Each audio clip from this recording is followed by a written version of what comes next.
चलो देखो आगे। तो जो 4 थ्योरम बताए थे कल ना, पूरे चारों बता दिए थे ना। यस हाँ, चारों थ्योरम बताए थे। चारों थ्योरम पर क्वेश्चन देखो। गेमिंग वीडियोस बनाता हूँ। गेमिंग वीडियोस शॉर्ट्स से बनाता हूँ, शॉर्ट्स। अरे तुमसे क्या मतलब, तुम खेलती हो? गेमिंग क्या है? पता नहीं। गेमिंग। अच्छा, गेम बात। हाँ। चलो ठीक है। तो देखो, एक्सरसाइज 9 चैप्टर चल रहा था ना।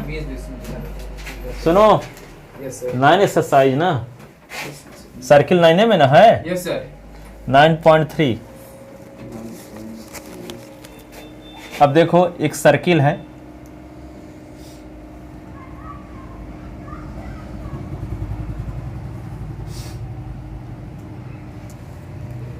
और 9.12 के सब क्वेश्चन बता दिए थे, 3 बार बचा था। ये सर्किल का सेंटर है O,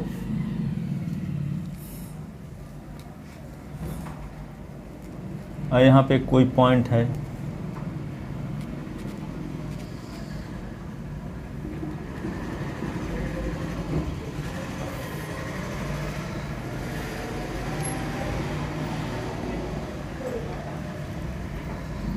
ABC। ये 30 डिग्री का है और ये 60 डिग्री का है। तो आपको ये एंगल निकालना है, ADC। कैसे निकालोगे? सर इसमें एड्रेस सस्पेंडेड नहीं, एड्रेस सस्पेंडेड वाला परसों आए थे आप? ठीक है, तो क्या बताया था कल? परसों ये बताया था, एक सर्किल के एक आर्क के द्वारा सर्किल के सेंटर पर बनाया गया एंगल, ये आर्क के द्वारा सर्किल, इस रिमेनिंग पार्ट ऑफ सर्किल किसी पॉइंट पर बनाया गया एंगल का डबल होता है। ये वाला एंगल इस एंगल का डबल होता है, बताया गया था कल। तो यहाँ देखो, एक आर्क है क्या, AC। देखो, आर्क AC के द्वारा सेंटर पर बनाया गया एंगल क्या है, 60, 30, 90 है। और इसी आर्क के द्वारा रिमेनिंग पार्ट ऑफ सर्किल किसी पॉइंट पर बनाया गया एंगल ये है। तो ये वाला एंगल डबल होता है इस एंगल का। तो ये है 90 अंश का, 60, 30, 90। तो ये क्या होगा, 90 का आधा होगा। ये वाला एंगल, यहाँ वाला एंगल डबल होता है इस वाले एंगल का। तो ये क्या होगा, इस एंगल, ये वाला एंगल इसका आधा होगा। तो ये दोनों मिला के क्या है, 90 का। तो 90 का आधा क्या होगा, 45। क्या होगा, 45। वही रीजन लिखना पड़ेगा, किसी आर्क के द्वारा सर्किल के सेंटर पर बनाया गया एंगल उसी आर्क द्वारा रिमेनिंग पार्ट ऑफ सर्किल किसी पॉइंट पर बनाए गए एंगल का डबल होता है। ठीक है, तो ये है क्वेश्चन 9.3 का question number first given in diagram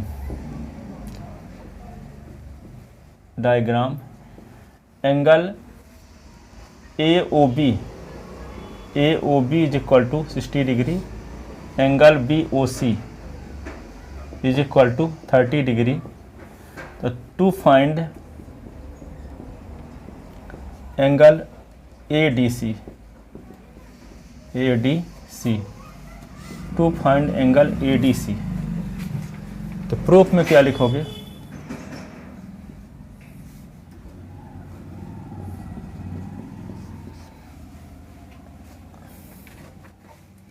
since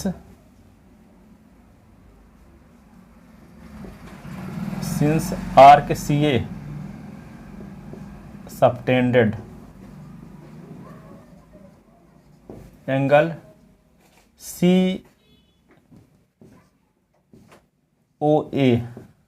at the center of circle, and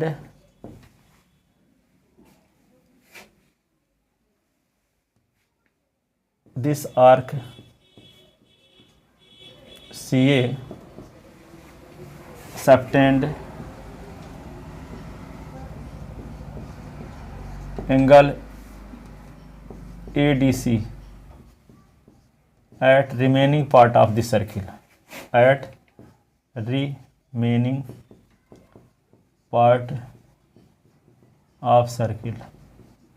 then we know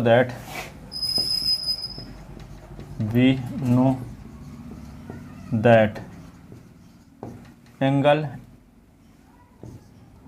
A O C is equal to 2 into angle A D C. तो ए ओ सी क्या है? ए ओ सी को लिख सकते हैं A O B plus B O C, A O B plus angle B O C is equal to 2 into angle A D C. और ये 60 है और ये क्या है 30, तो एंगल ए डी सी। तो 90 इज इक्वल टू क्या होगा 2 into angle A D C. तो 90/2 इज इक्वल टू क्या होगा एंगल ए डी सी। इसको काट दोगे तो 45 डिग्री। तो 45 degree is equal to angle A D C. तो angle A D C is equal to 45 degree. A D C is equal to angle क्या हो गया 45 degree.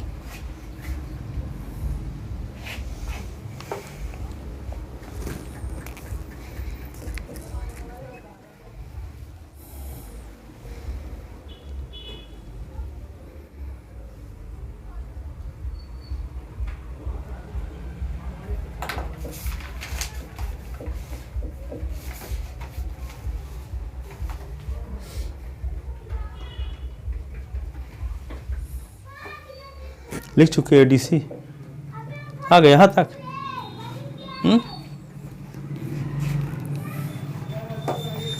A D C is equal to 45 degree. तो ये answer आ गया इसका। अब देखो क्वेश्चन नंबर दूसरा इसका।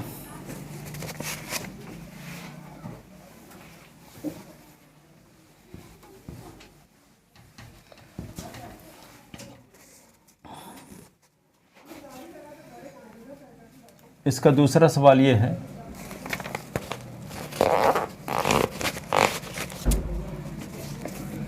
इस प्रकार का एक डायग्राम बना हुआ है।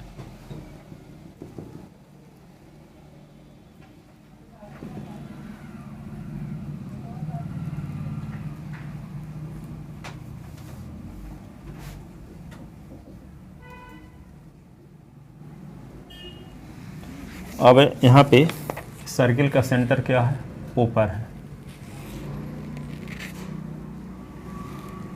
एक सर्किल की chord A B B C जो कार्ड है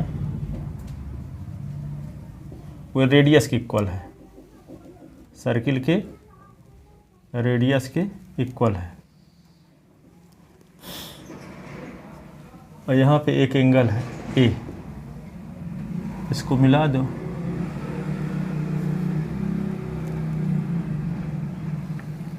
ये होगा ए, इससे भी मिला दो।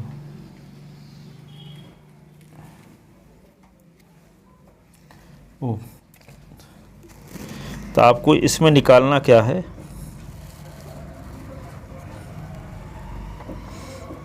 ये निकालना है एंगल बी ए सी। तो कैसे निकालोगे? इसमें सिर्फ इतना पता है आपको कि कार्ड की जो लेंथ है, ये कार्ड ए बी सी की लेंथ किसके इक्वल है, सर्किल के रेडियस के इक्वल है। तो कैसे पता करोगे इस एंगल का मेजरमेंट?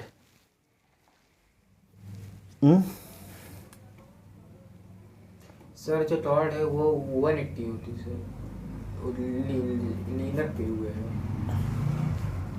नहीं, एंगल निकालना है। ये वाला एंगल एक कितने डिग्री का होगा? जो टॉर्ड है सर, हाँ, इसी वो इक्वल बीओसी जो है एंगल, और जो टॉर्ड है सर एक लीनियर 180 होती सर। कौन था एंगल? कौन पूछा है? ये एंगल पूछा, एंगल ए। ये तो सबटेंड हो जाता है। तो आपको ये एंगल कैसे पता चलेगा कि पहले जब ये एंगल पता चल जाए तब ना ये एंगल निकाल सकते हो। तो ये एंगल आएगा कहाँ से? तो दिया नहीं है, बताओ कैसे लाओगे इसको? इसे ओ बी, हाँ, तो इस ट्रायंगल से कैसे एंगल को पता करोगे? कुछ पता ही नहीं है इसके बारे में। सिर्फ इतना पता है कि बीसी की लेंथ रेडियस के इक्वल है। सोचो, दिमाग लगा सकते हो, ऐसे कुछ कठिन नहीं है। BC की लेंथ रेडियस के इक्वल है। इसका मतलब नहीं सोच पा रहे हो, BC की लेंथ रेडियस के इक्वल है, तो इसका मतलब BC is equal to OB is equal to OC, OB और OC रेडियस ना है। Yes sir. तो तीनों साइड इक्वल हो गई। Yes sir. तो तीनों साइड इक्वल होना तो क्या साबित करता है? सर इक्विलेटरल ट्रायंगल का एंगल क्या होता है? Sir 65 60 degree. तो BOC मिल तो गया 60 डिग्री। Yes sir. तो 60 का हाफ नहीं होगा ये? Yes sir. 30 डिग्री। ठीक है। अब यहाँ पे एक और एंगल बना दो, यम। B को यम से मिला दो, यम को C से। तो यहाँ पे ये एंगल का मेजरमेंट भी निकालना है, CMB का। तो कैसे निकालोगे CMB का मेजरमेंट और ये एंगल का मेजरमेंट? देखो तो ये 60 डिग्री का है, तो ये क्या होगा? 300 डिग्री का होगा। तो ये 300 डिग्री का आधा नहीं होगा ये? Yes sir. तो 300 डिग्री का आधा 150। ये आर्क सर्किल के सेंटर, इस आर्क के द्वारा सर्किल के सेंटर में बनाया गया एंगल क्या है? 360 से 60 निकाल दोगे तो 300 डिग्री। तो इसी आर्क के द्वारा रिमेनिंग पार्ट ऑफ सर्किल किसी पॉइंट पर बनाए गए एंगल का ये वाला एंगल क्या होता है? डबल। तो ये 300 डिग्री का है, तो ये एंगल 300 का आधा। तो CMB क्या होगा? 150 का। और ये 60 डिग्री का पता चल गया। कैसे पता चला? क्योंकि यहाँ BC की लेंथ रेडियस के इक्वल है, तो OB is equal to OC is equal to BC। तो ट्रायंगल इक्विलेटरल हो गया। इक्विलेटरल ट्रायंगल का ईच एंगल 60 डिग्री का होता है, इसलिए BOC भी 60 डिग्री का हो गया। तो ये एंगल डबल होता है इस एंगल का, तो ये आधा होगा, तो 30 डिग्री का हो गया। ठीक है। और ये 30 डिग्री का, तो ये भी तो जानते हो अपोजिट, ये ABCD क्या है? साइक्लिक क्वाड्रिलेटरल है। Yes sir. तो opposite angle of cyclic quadrilateral, sum of opposite angle of cyclic quadrilateral 180 होता है।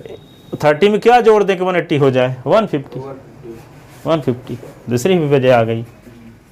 ठीक है ना? जबरदस्त क्वेश्चन है। Yes sir. चल जाएगा दिमाग वहाँ के, भूल जाएगा। नो सर, अब चल जाएगा। दूसरा देखो, given in diagram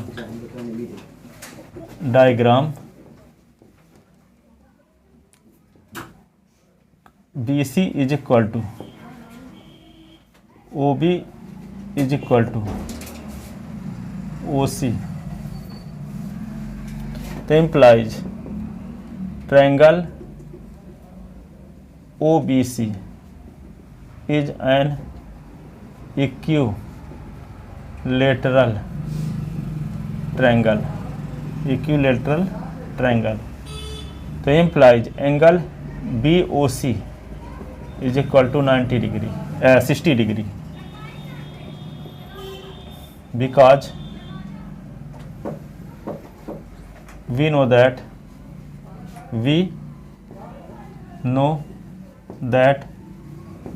all angle, each angle, we know that each angle of equilateral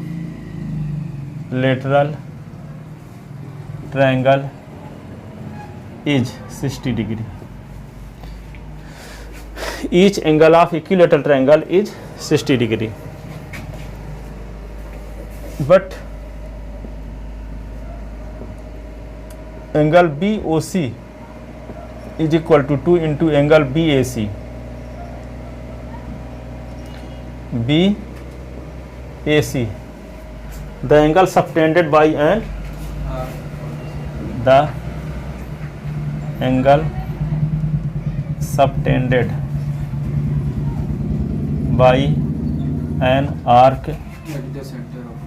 arc at the center of circle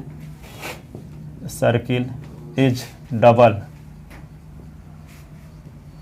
the angle subtended by this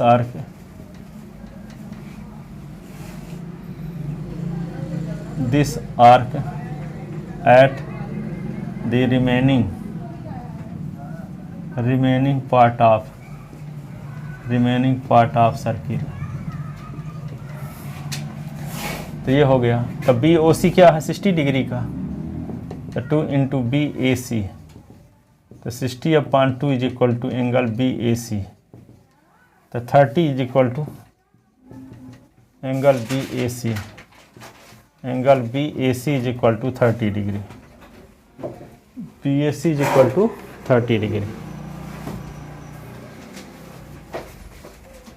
B A C is equal to 30 degree. But A B, but यहाँ पे क्या लिखोगे, angle A plus angle M is equal to 180, sum of opposite angle of, sum of opposite angle of cyclic quadrilateral, cyclic quadrilateral is 180 degree. तो यहाँ पे देखो angle A कितने degree का है, 30 डिग्री का, तो angle M is equal to 180। तो एंगल एम को पूरा नाम क्या हुआ, एंगल सी एम बी, तो 180 माइनस 30 तो 150, तो implies angle C M B is equal to 150 degree. लिख लेते ना, तो दो एंगल निकालना था, दोनों मिल गए। एक आंसर तो ये है और एक आंसर ये है।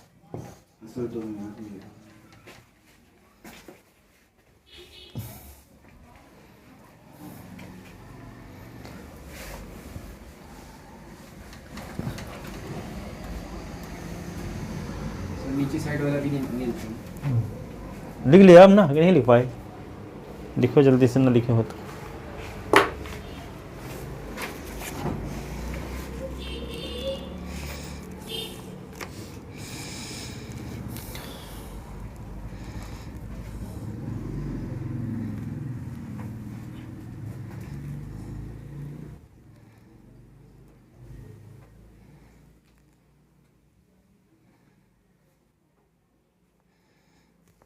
लिखे। अगला क्वेश्चन देखो, तीसरा क्वेश्चन देखो। तीसरा क्वेश्चन इस प्रकार से है, इसका डायग्राम भी बना है, इसका भी।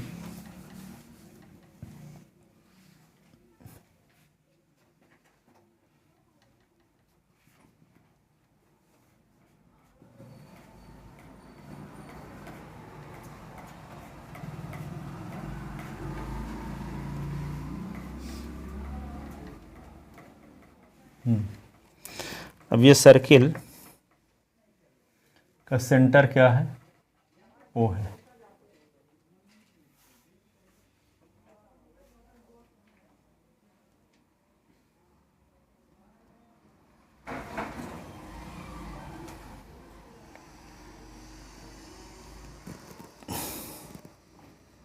पी आर ओ, यहाँ क्यू है।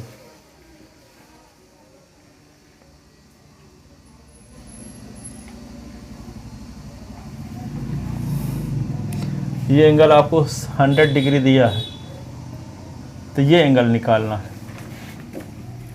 कैसे निकालोगे? ये एंगल 100 डिग्री का दिया है, तो ये एंगल निकालना है ओ पी आर। सर इसमें एंगल सबटेंडेड पर लैटिनी प्रॉपर्टी, हाँ, और फिर जब ये नीचे वाला हमें ओ मिल जाएगा, तो sum of the interior angle of triangle, हाँ, लग जाए तो हमें एंगल ओ पी आर मिल जाएगा। Sum of interior angle of triangle, cyclic quadrilateral कहाँ है? Yes sir. चारों वर्टेक्स सर्कमफ्रेंस में कहाँ है? तीनों वर्टेक्स न सर्कमफ्रेंस में, ये तो कहाँ है सर्किल में जब होत? ट्रायंगल। क्या है triangle? Sir O P R. हाँ, तो ओ पी आर कैसा ट्रायंगल है? सर ये कैसे पता चला? ये कहाँ दिया है कि पी आर की लेंथ रेडियस के इक्वल है? क्वेश्चन में नहीं दिया है ये, उसके पहले वाले में दिया था। सर ये नहीं है, इसके जो दो हैं, हाँ, दो साइड है वो इक्वल है तो उसे क्या है, उसको क्या बोलते हो? तो उसको जिस ट्रायंगल की दो साइड इक्वल हो तो उसे क्या कहते हैं? आइसोसेलस। हाँ, आइसोसेलस ट्रायंगल है। ठीक है, तो ये तो कन्फर्म पता है कि O P is equal to O R, एक ही रेडियस ऑफ सेम सर्किल। तो जब ये साइड इस साइड की इक्वल है तो ये एंगल इस एंगल के इक्वल होगा। Angle opposite to equal sides are equal. ठीक है, तो आपको तो पहले इस एंगल का मेजरमेंट पता होगा ना। किसी ट्रायंगल के तीनों एंगल का सम 180 होता है। तो ये एंगल जब पता चल जाए तो जो बचेगा दोनों आधे आध बांट लेंगे कि दोनों इक्वल हैं तो। ठीक है, तो इस एंगल का पता लगाना पड़ेगा। तो ये आप जानते हो कि आर्क पी आर के द्वारा सेंटर पर बनाया गया एंगल ये वाला है, इसी आर्क के द्वारा रिमेनिंग पार्ट ऑफ सर्किल में बनाया गया एंगल ये है। तो ये वाला एंगल डबल होगा इस एंगल का। तो ये क्या होगा, इसका ये 100 है तो ये क्या हो जाएगा 200। ये एंगल डबल ना होता है इस एंगल का, तो ये 100 है तो 200 हो गया। और 200 में क्या जोड़ दें कि 180 हो जाए, 360 हो जाए। हाँ 360, 200 में क्या जोड़ दें कि 360 हो जाए। इस एंगल का रेफ्लेक्स एंगल निकाल लोगे तो ये आ जाएगा। ठीक है, तो क्या आ जाएगा रेफ्लेक्स एंगल 160 डिग्री। तो 160 डिग्री तो ये हो गया। तो तीनों एंगल मिला के तो 180 होता है। अब 18 एंगल 160 का हो गया, तो दो एंगल मिला के क्या होंगे 20 के। पर ये कंफर्म पता है कि दोनों एंगल इक्वल हैं। क्यों? क्योंकि O R is equal to O P है, तो रेडियाई ऑफ सेम सर्किल, तो angle opposite to equal sides are equal. सुन रहे हो, पीछे के सब थ्योरम लग रही हैं यहाँ। ये नहीं है कि यहाँ पे है, पीछे का सब लग रहा है। यहाँ पे ये साइड इस साइड के इक्वल है तो angle opposite to equal side 50 बार दिए हैं। श्राप भी लगेगा यदि आप लिखोगे नहीं ऐसे तो।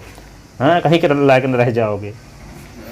20-20 बार बताए हैं सब थ्योरम को, बनता एक बार भी नहीं है। आते नहीं हो, और आते नहीं है तो कौन सा महान काम करते हैं क्या हमको पता नहीं है? सब पता है, तो रिजल्ट दिखाएगा फिर आपको।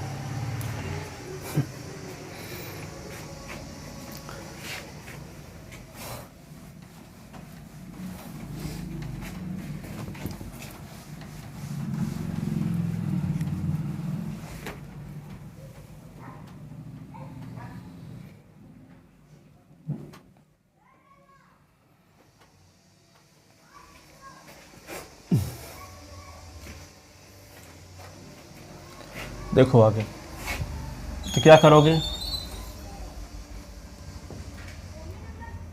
एक ठे बोला कि कपड़ा साफ कर रहे हैं, सब कपड़ा साफ उसी टाइम में करते हैं जिस टाइम में टेस्ट होता है।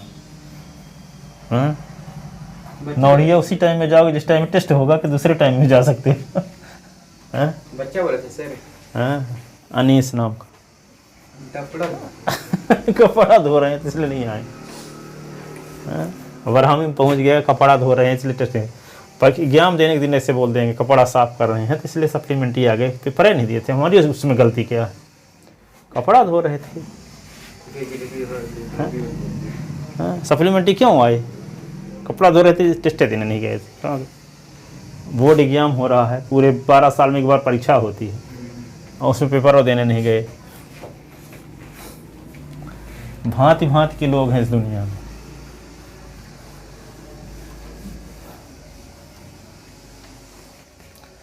चलो देखो आगे, तो क्या करना पड़ेगा आपको। Given angle P given in diagram, angle PQR, angle PQR is equal to 100 degree. तो to find angle OPR, angle OPR ये होगा,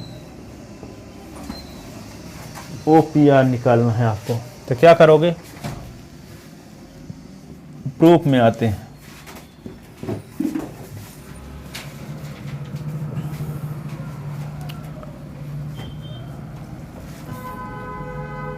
angle POR is equal to 2 into angle PQR।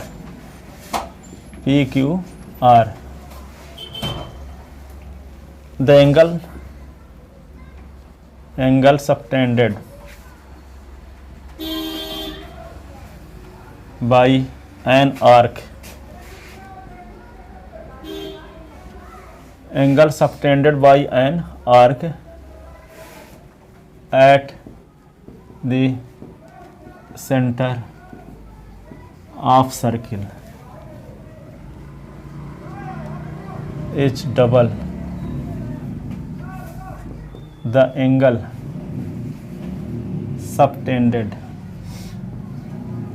by this arc at remaining part of circle, remaining part of circle। ये आ गया इसका reason. तो यहाँ पे P O are निकालना है आपको, तो P O R is equal to 2 into 100, P O R is equal to क्या होगा 200, तो P O R plus reflex angle P O R is equal to 360, तो पी ओ आर 200 है ना, reflex P O R is equal to 360 minus 2 360, इसको उधर ले जाओ, reflex angle P O R is equal to 360 minus 200, P O are क्या होगा 180, 160 ना, 160, ठीक है। बट इसका नाम एक रख लो, इसका नाम 2, but O P is equal to O Q, O R लिख दो, radii of same circle, O P is equal to O R radii of same circle, तो angle 1 is equal to angle 2, angle opposite to equal sides are equal, angle opposite to equal sides are equal, angle 1 is equal to angle 2। अब देखो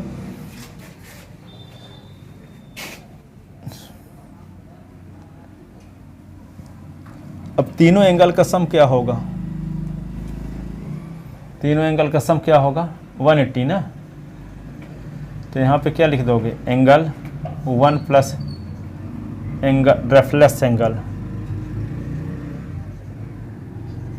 P O R plus angle 2 is equal to 180, angle sum property of triangle, यही ना, yes sir, angle sum property of triangle. तो ये क्या है यहाँ पे angle 1, reflex angle P O R को क्या लिख सकते हैं R O P plus angle 2 180, तो एंगल 1 आर ओ पी क्या आ चुका है 160 का, इसी को यहाँ लिखे देते हैं R O P, angle R O P plus angle 2 is equal to 180, तो angle 1 plus angle 2 is equal to 180 minus 160 होगा, एंगल 1 एंगल 2 के इक्वल है, तो 2 के स्थान पे भी 1 लिख देंगे, तो angle 1 plus angle 1 is equal to 20, तो 2 into angle 1 is equal to 20, angle 1 is equal to 20/2, तो क्या आएगा 10, एंगल 1 इज इक्वल टू क्या हो गया 10 डिग्री, तो वही एंगल 2 भी होगा,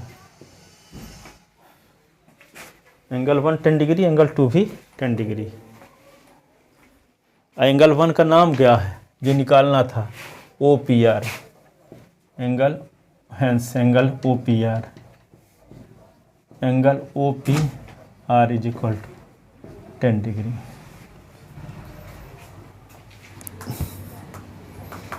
OPR is equal to 10 degree.